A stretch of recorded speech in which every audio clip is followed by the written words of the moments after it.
کبھی تم نے محسوس کیا کہ گھر کی بلی اچانک غائب ہو جاتی ہے؟ کوئی شور نہیں، کوئی نشان نہیں، بس خاموشی۔ لوگ اسے اتفاق سمجھتے ہیں، مگر دراصل یہ کسی تبدیلی کی نشانی ہوتی ہے۔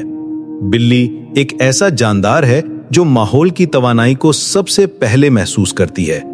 وہ دیکھ نہیں سکتی صرف آنکھوں سے، بلکہ محسوس کرتی ہے دل سے۔ جب وہ اچانک گھر چھوڑ دیتی ہے تو سمجھ لو تمہارے ارد گرد کی فضا میں کوئی بڑی تبدیلی آنے والی ہے۔ یہ تبدیلی اچھی بھی ہو سکتی ہے اور ایک آزمائش بھی۔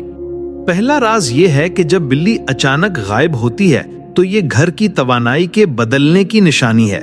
کبھی کبھی کوئی نئی خوشی، رزق یا مہمان آنے والا ہوتا ہے۔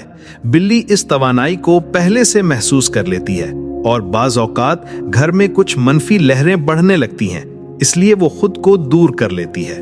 دوسرا راز یہ ہے کہ زندگی تمہیں کسی نئے سبق کے لیے تیار کر رہی ہے۔ بلی کا جانا ایک اشارہ ہوتا ہے کہ تمہیں اپنے ارد گرد کے حالات کو سنجیدگی سے دیکھنا ہے۔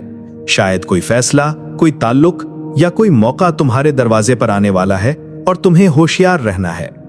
تیسرا اور سب سے گہرا راز یہ ہے کہ بلی کا غائب ہونا تمہارے اندر کے سفر کا آغاز بھی ہو سکتا ہے۔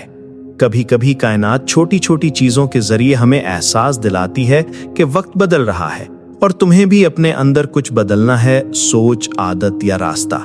یاد رکھو، زندگی کے ہر واقعے کے پیچھے کوئی اشارہ چھپا ہوتا ہے۔ بلی کا اچانک چلے جانا شاید ایک چھوٹی بات لگے، مگر یہ تمہیں یاد دلاتا ہے کہ کائنات ہمیشہ حرکت میں ہے، اور جب تبدیلی قریب ہو تو چاہے وہ خوشی ہو یا آزمائش، تمہیں تیار رہنا چاہیے۔ خاموشی میں چھپے اشارے اکثر سب سے اونچی آواز رکھتے ہیں، بس انہیں سمجھنے کے لیے دل کھلا رکھو۔